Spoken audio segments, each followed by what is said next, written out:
Funding for this program is provided by Annenberg CPD to advance excellent teaching.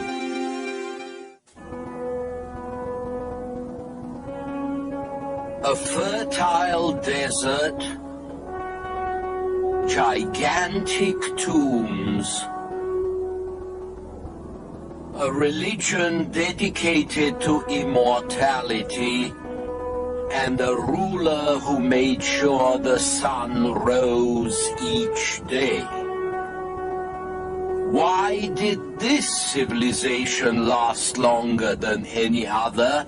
An extraordinary 3,000 years. The ancient Egyptians, this time on the Western tradition.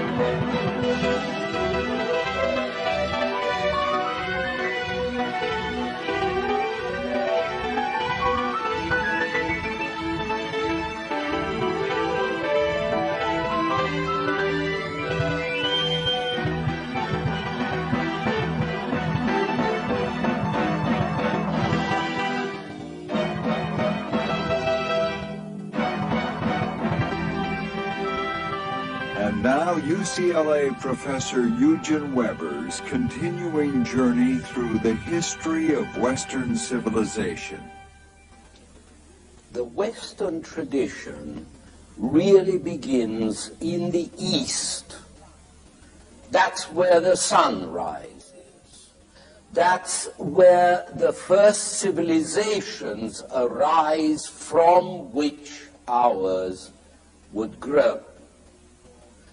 That's where we find the Fertile Crescent, which some books still describe as the cradle of civilization, and which, as you can see, is a rather small portion of Asia and Africa that runs from Mesopotamia and Syria to Egypt.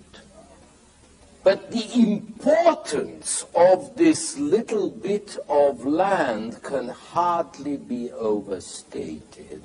Many of the things that we take for granted today had their roots here thousands of years ago, from the money in our pockets to our attitudes towards immortality. It's a paradox, but most of the so-called Fertile Crescent is relatively arid. About 5,000 years ago, the first permanent urban settlements were found only beside a river or by one of the springs that didn't dry up in the summer. On the other hand, the three main rivers, the Tigris, the Euphrates, and the Nile, frequently overflow their banks and turn the valleys into marshland. So agriculture was largely dependent on flood control and on irrigation. First you needed to drain the land, then you needed to keep it watered. But if you did all that, you had tremendously rich soil which could bear regular crops not just once but several times a year. So the land promised a lot, but it also imposed special conditions on the people who worked it. The ancient Egyptians often depicted the Nile and their relationship to it on wall paintings like this one. Digging irrigation channels and keeping them up are social tasks, even more than building walls to defend a village. And the more critical these social tasks are, the more tightly knit the society must be to carry them out. Here we see men measuring a field for planting.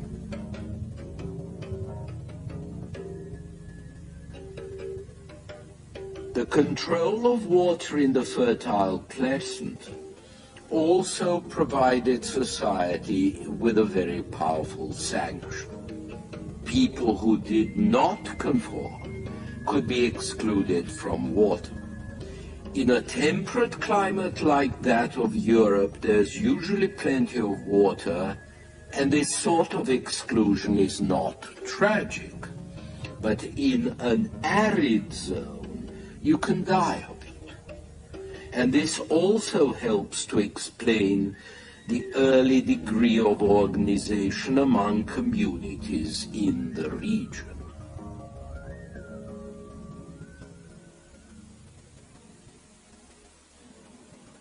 One of the best organized civilizations in the Crescent, though not necessarily the earliest, was to be found in Egypt, a place that I might best describe as an oasis in the desert.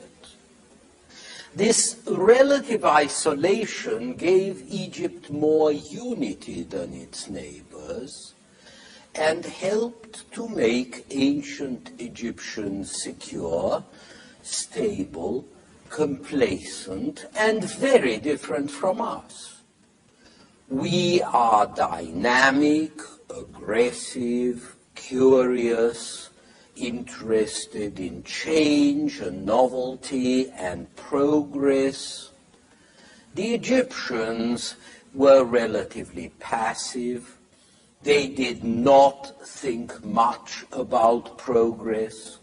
They were more interested in stability, regularity, repetition, conservation. This allowed their culture to survive intact an extraordinary 3,000 years. For the ancient Egyptians, as for so many other peoples, geography was destiny. The Nile alone made life possible in the desert that surrounded it, as you can see in this scene of fishermen.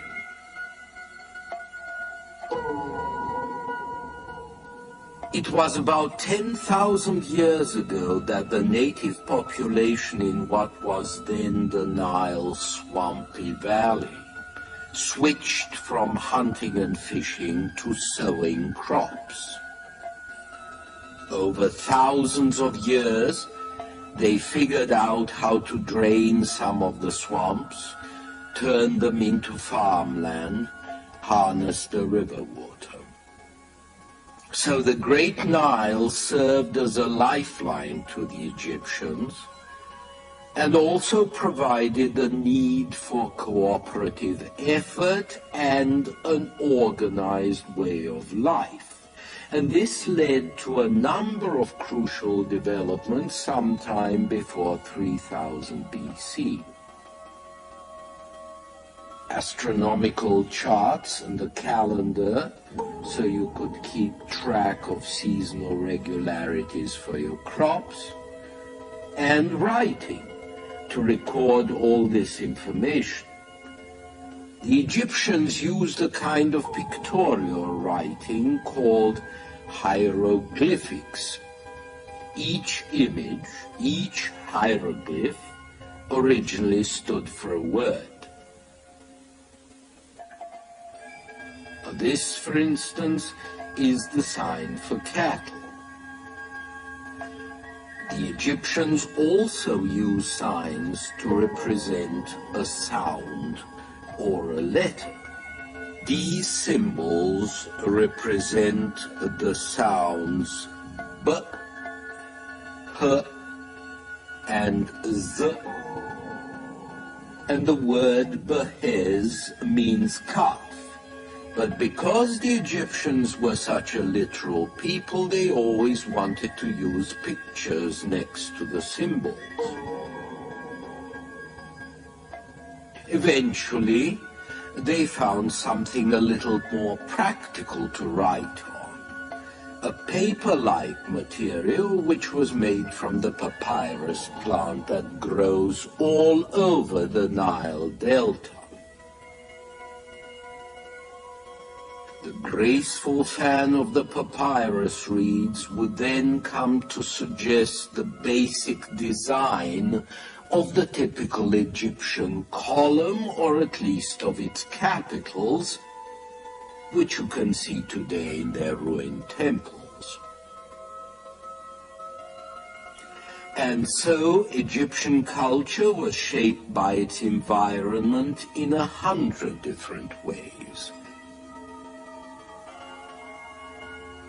When you look at the map, for instance, you can see that although the Nile Valley is very long, it's only 7 miles wide, an oasis between two burning deserts. Because Egypt is compact and surrounded by desert, it's defensible against attack. And because of the Nile, it is predictable. So the river supports a static society where life is pretty secure and reasonably happy if we can judge by the confident tone of early documents. But above the Nile, there stands an even more powerful force, and that is the sun. The sun which perfects what the river started, and which burns so fiercely that it appears divine. As an Egyptologist has put it, the Nile demands that men coordinate their efforts. The sun reveals to them that a single power rules the world.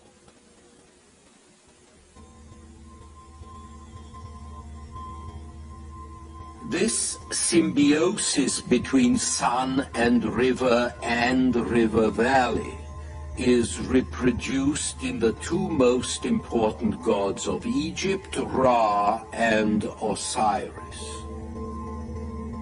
Ra is the sun and the begetter of the gods themselves, the creator of life and order, both human and divine. Osiris is the earth, the god of fertilizing water and of vegetation. He's also, as shown here, the god of death and resurrection. Osiris also has a wicked brother named Seth, who stands for all arid and unpleasant things, the desert, the night, the foreigner, disorder, and warfare. For the Egyptians, the struggle between Seth and Osiris symbolizes the cosmic drama, the cycle of death after life and life after death. Meanwhile, down in the valley, there's a man who is part god and part king. He is the Pharaoh, named after the great house, the Pharaoh, in which he held court. From the first warrior prince who called himself Pharaoh around 3000 BC, To Cleopatra, the last Egyptian queen who died 30 years before Christ, Egypt counted 31 separate dynasties of pharaohs.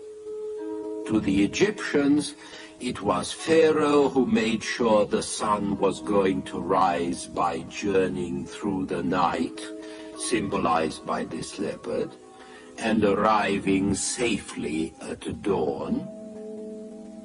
It was Pharaoh who guaranteed the harvest by being the first to wield a ceremonial hoe.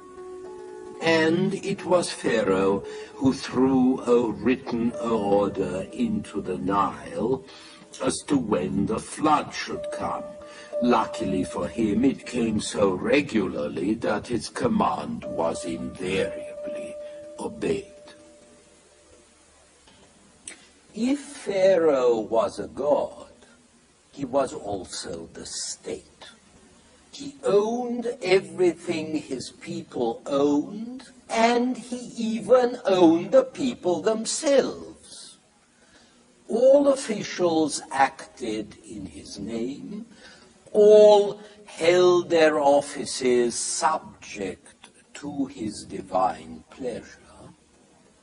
Law was not codified, it was based on custom, and it was held to be simply the king's word, his personal interpretation of divine will and divine justice.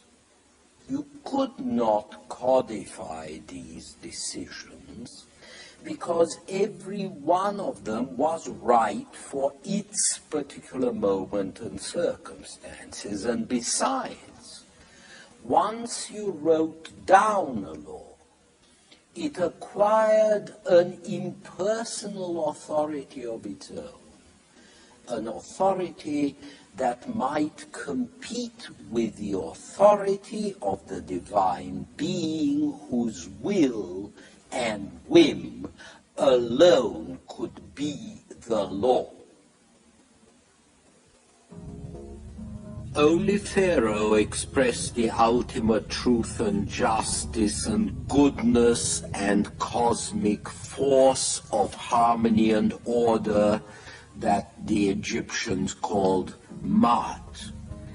Here we see the final judgment of a dead man whose heart is being weighed against a feather from the goddess of truth and right.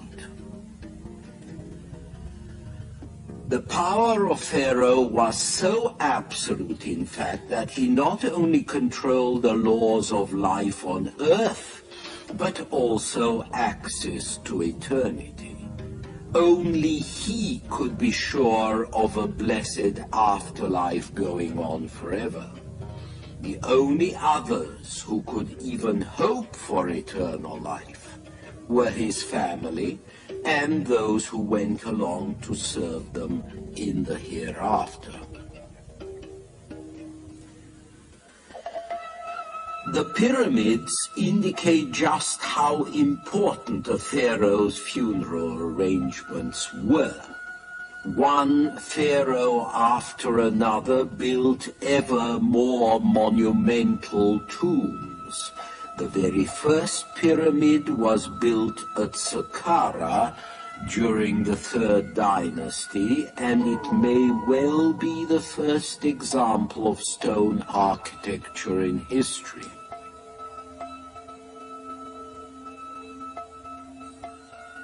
Alongside the pyramid, one can still see the smaller tomb of a nobleman.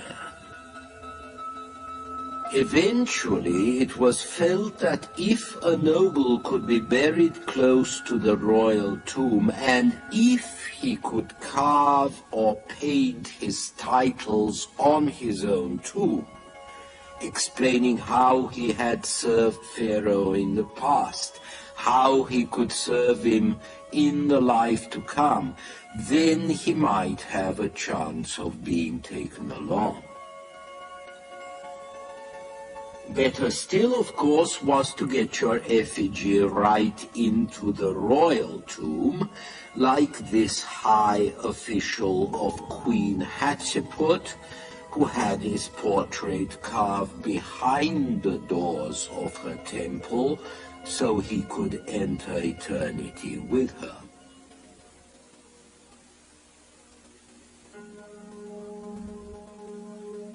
The climax of this funerary obsession came about 2600 BC with the pyramids of the 4th dynasty, and especially with the Great Pyramid of Cheops at Giza, just north of the capital, which was then at Memphis. The Great Pyramid is nearly 500 feet high, and it contains nearly 2.5 million blocks of limestone, most of them 2 or 3 tons apiece, but some of them as much as 15 tons. Napoleon once sat down in its shade and calculated that the mass of stone above him would build a wall around France 10 feet high and 1 foot thick. All of these stones were hauled up and put together with the most extraordinary accuracy by the muscle power of conscript labor.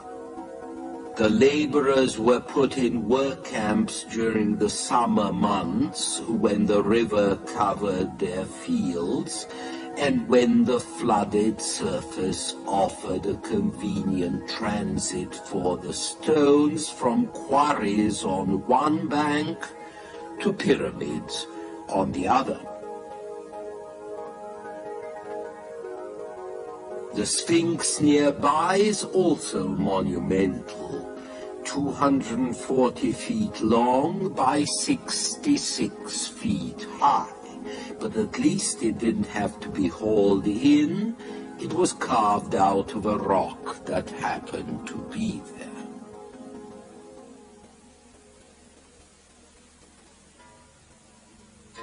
The most imitable of Egyptian monuments, however, were the obelisks, tapered pillars, each carved out of a single block of granite between 70 and 100 feet tall.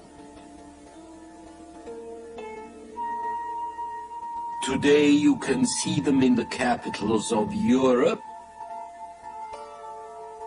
and of course in Washington, where as usual Americans have improved on the original and made it 5 times larger.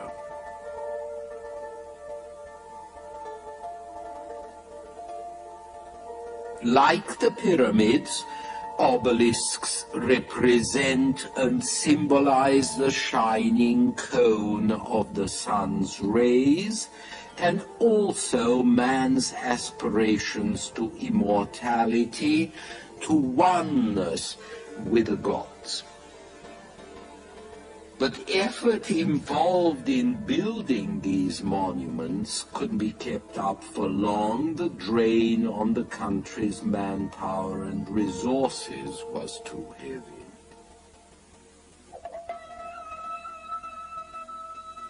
Between 2500 and 2300 BC, the kings of the 5th and 6th dynasties built much smaller pyramids. And this decline in size was matched by a shrinking in the king's position and the concomitant rise of the priests and nobles. Egyptian culture flowered brilliantly during this time. Trade expeditions went abroad to Lebanon for cedar, to Crete for olive oil, and into the desert to mine copper, and the whole nation moved forward economically and intellectually in the first 4 dynasties. At first, all this redounded to the greater power and glory of the Pharaoh. But as the state became more powerful and effective, the Pharaoh had to have a larger number of servants. Government became more elaborate, offices increased, and officials who were sent out far from the capital found themselves increasingly on their own. They were supposed to exercise the will of the king, but actually they exercised independent judgment. And so, ironically, the centralizing forces of royal absolutism, trying to expand and control more and more, built up a decentralizing counteraction of individualism. When royal officials were successful in carrying out the Pharaoh's commands, they were granted hereditary lands and perhaps even hereditary right to the offices they held. And as their wealth and position became more secure, the officials became less dependent on Pharaoh in this life and the next. Meanwhile, the great funerary foundations around the royal tombs, which were endowed with land to keep the priests praying and the dead kings happy, these great cities of death were not only using up important resources while they were being built, but their upkeep continued to eat up the land even after they were finished and their builder buried. So much of Egypt was bestowed on temples and tombs that the numbers and wealth of the priests rose dramatically. And at the same time, the pharaohs were parting with a lot of their land, which was the source of their wealth. As the wealth and power of the pharaohs decreased, there was more decentralization, both political and magical. In 2600 BC, in the 4th dynasty, and then in the 5th, the tombs of the nobles had clustered round the tombs of the king.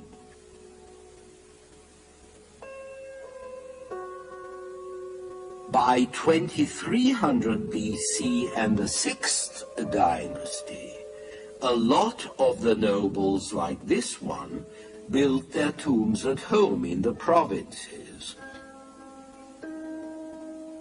They and the priests and the high government officials became confident that they had a good chance of eternal life on their own.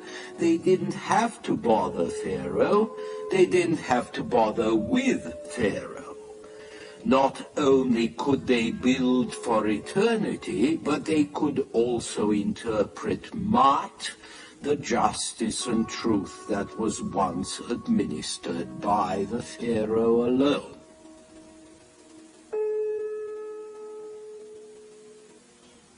And so the 6th dynasty ends in 2200 BC, and along with it, there ends the period known as the Old Kingdom. For 2 centuries afterwards, the decentralization of Egypt's failing kings brings fragmentation and anarchy, with nobles and princes squabbling for supremacy.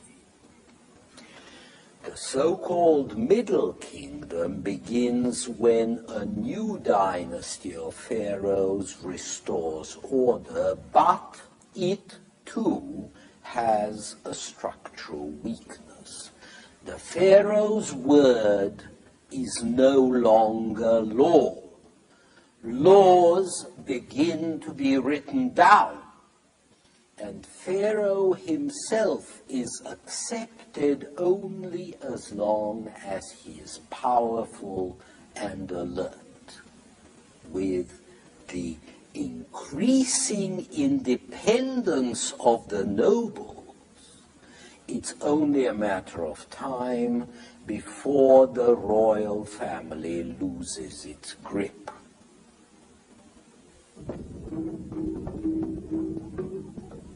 We get another period of war, disunity and disorder between the 1700s and 1500s BC. But this time foreigners from the northeast break in, warlike peoples much better armed than the Egyptians, with horses and chariots and stronger bows. These are the Hyksos, the shepherd kings from Asia. Egypt was no longer an oasis now, but a battlefield. For the first time, part of its territory was conquered by foreigners. The deep sense of security from attack, which had been the cornerstone of the Egyptian system, was fractured. When the foreigner was finally cast out in the 16th century before Christ, he was succeeded by great warrior pharaohs whose heroic efforts are pictured in many wall carvings. Under this new kingdom, Egypt was going to have more periods of glory and more years of peace, roughly from the 1500s to 1000 BC.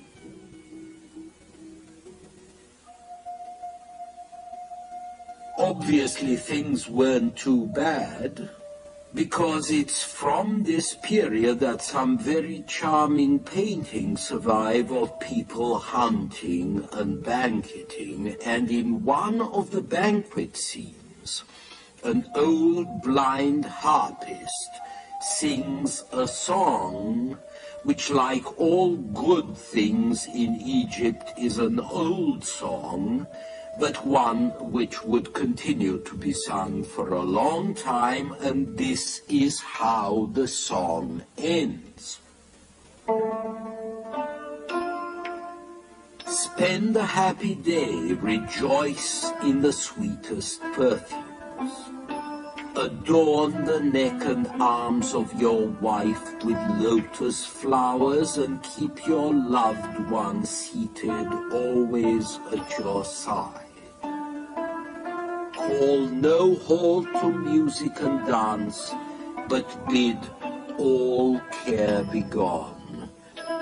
Spare thought for nothing but pleasure, for soon your turn will come to journey to the land of silence.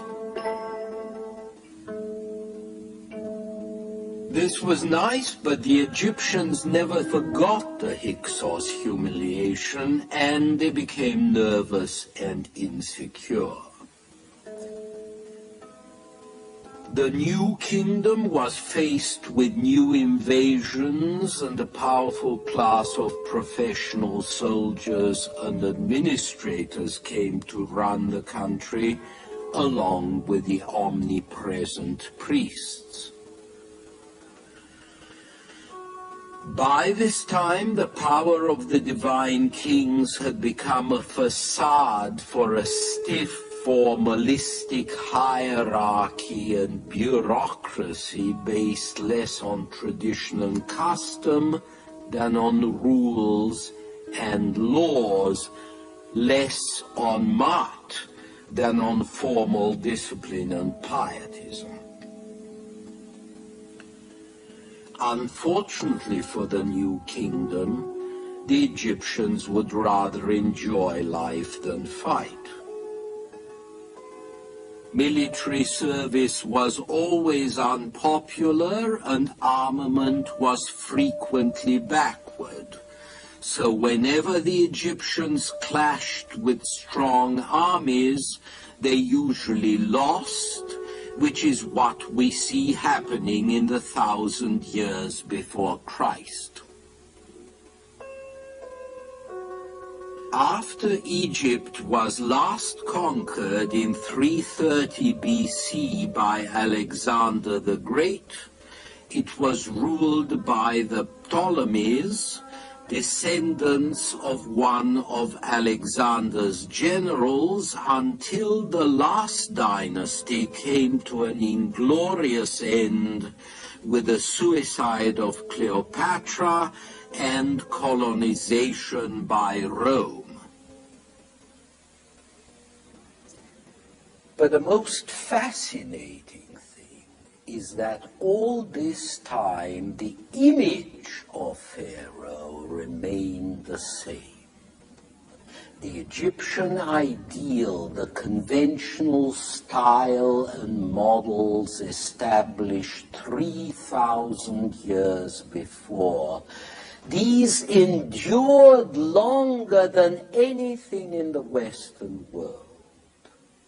And yet, while the form persisted, the substance changed. The relative security and serenity of the Egyptians had cracked.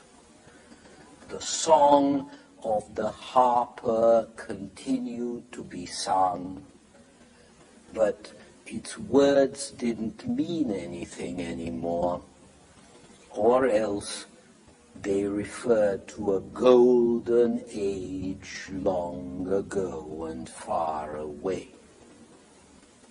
In our next program, we shall return to the Fertile Crescent to examine the Mesopotamians, who are similar to us as the Egyptians were different. Until then.